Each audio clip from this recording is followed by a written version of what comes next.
ఒకప్పుడు నేను ఎక్కడికి పోయినా జూయిష్ అని చెప్పేవాడిని. జూయిష్ ఉన్నారు, ఈ ఊర్లో ఒకరు ఉంటారు, లేకపోతే ఇద్దరు ఉంటారు, ఊరంతా వాళ్లే కంట్రోల్ చేస్తా ఉంటారు. దానికి కారణం రాజకీయ విరాళాలు ఇస్తారు, లేకుంటే చారిటీ చేస్తారు, అందువల్ల వాళ్ళకి మంచి పేరుంది.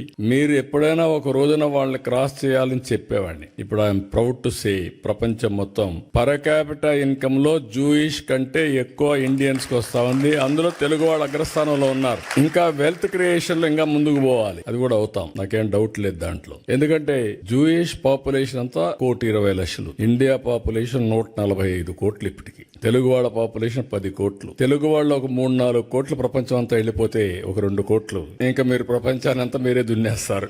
నాకేం అనుమానం లేదు. ఇప్పుడే అంటున్నాడు రామ్మోహన్ నాయుడు అని, మీరు తిరిగి వచ్చేయండి అని. అదే మరి లోకేష్ గారు అన్నారు, మీరు వచ్చేసి డెవలప్ చేయాలని. నేను రమ్మనడం లేదు మిమ్మల్ని ఇక్కడే ఉండమంటున్నా, ఇంకా ఎక్స్పాండ్ కావాలని కోరుకుంటున్నా. నా విజన్ కు వాళ్ళ విజన్ కు అదే వ్యత్యాసం. నేను అనేది ఏంటంటే గ్లోబల్ లీడర్స్ కావాలనుకున్నా. ముందు global citizens, global leaders. Distance is not the criteria. మీరు స్విట్జర్లాండ్ లో కూర్చోండి, డెన్మార్క్ లో కూర్చోండి, జర్మనీలో కూర్చోండి, ఆంధ్రప్రదేశ్ అభివృద్ధి చేయాలంటే ఫోన్ తీసుకుంటే పని అయిపోతుంది.